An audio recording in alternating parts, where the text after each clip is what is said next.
Slightly before and after the 2017 elections, it was a terrific atmosphere in the country, characterized by a series of polarized moments, hate speech, and deaths purported to have been caused by the police forces upon order from the government.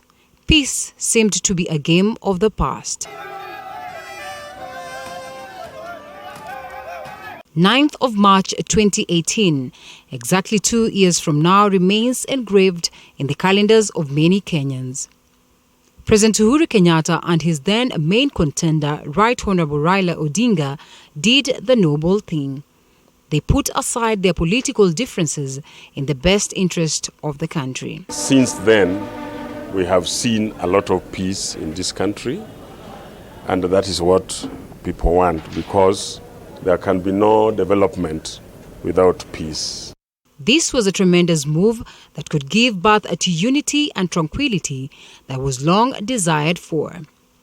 A move that was highly celebrated across the globe, with leaders from other parts of the world following suit. Donald Trump of America and his counterpart Kim Jong-un of North Korea, Salva Kiir of Sudan, and his main rival Dr. Riek Machar followed. While the handshake was castigated by a majority who supported the two, a large chunk of Kenyans are thankful for the calm it brought, allowing them to conduct their businesses as usual. As a church, we were looking for peace.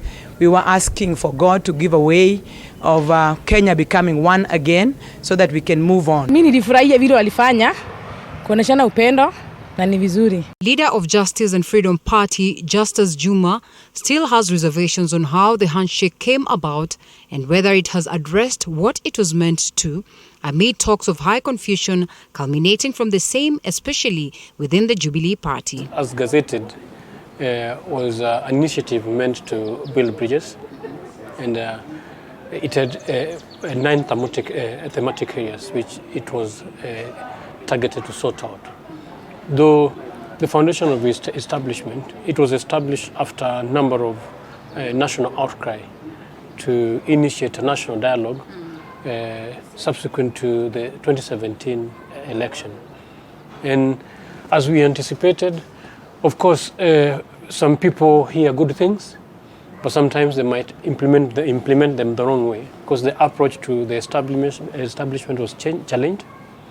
It had a lot of constitutional challenge. I think some parties, like Third Way Alliance, went to court, challenging the foundation or the constitutionality of its premise.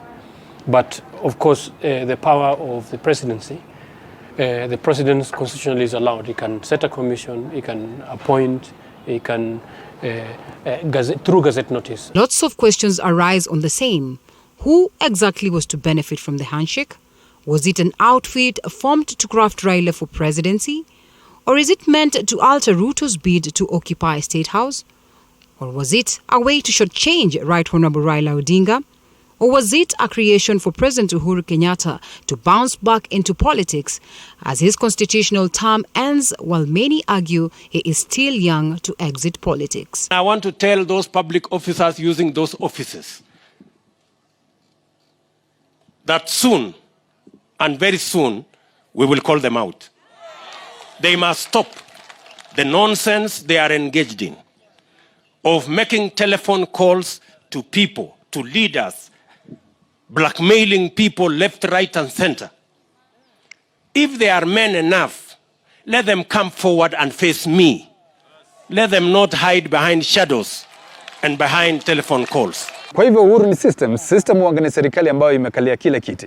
Kwa hivyo kama baba amekalia kile kiti ama yuko meza moja na bwana Uhuru Kenyatta, basi yeye mwenyewe kwa sasa tunavyozungumza ako ndani ya system. Kwa hivyo watu wanapoendeleza siasa za kusema kwamba amekataliwa na system, hapo sikubaliana nao, maana yeye mwenyewe kwa sasa yuatumwa na serikali kuiwakilisha kule nje, yuatumwa na serikali kwenda kuwakilisha bwana rais kwa masuala ya kisiasa, yuatumwa na rais kumsaidia kuendeleza gurudumu la siasa hapa nchini ama uongozi. The main fruit of the handshake has been the BBI. A report that was eagerly waited for by Kenyans and highly debated upon even before the final report was presented to the public. November 2019, the report was finally released to the masses in Bomas of Kenya with the blessings of most leaders. Just like some people are saying, BBI, somebody's dreaming. are going to stop it. How do you stop it? BBI campaigns continue across the country, causing havoc amongst political leaders who differ on its execution process. Something that has raised eyebrows amongst the common mwananchi, who is left in the dark on what exactly the report holds. Na tunataka tujisomee wenyewe, kwa sababu sasa haijafika huku mashinani, hatujajua ni nini. Sisi tunasikia tu BBI, hatujajua ni nini. Who then is to fight for the rights of the people? Manake sasa tunazungumzia kwamba hakuna ama kuna upungufu ama kuna ule unaitwa weakness katika upande wa opposition, kwamba ile kazi ambayo bwana Raila alikuwa anaifanya ama anaitenda kama kiongozi wa upinzani siku hizi haipo. Kwa hivyo hakuna mtu ambaye anaibua yale masuala makubwa yalikuwa yanafanyika pale mbeleni, kama vile masuala ya corruption, ufisadi na kadhalika. Instead of going, rolling your sleeves and serving the citizens, what did they choose to do? They've been on campaign mode, abusing each other. Now they are coming back to the citizens as crying babies, looking for citizens to massage their mistakes that they are doing right open within our eyes, actually in the full glare of the media. You have the records of what these guys have done. Kenyans are waiting to witness the end of this game, many of them hoping for a better Kenya. Will the BBI take us to a referendum? And will peace and tranquility be our holding force in this state of political intolerance? Linda Alela, TV 47.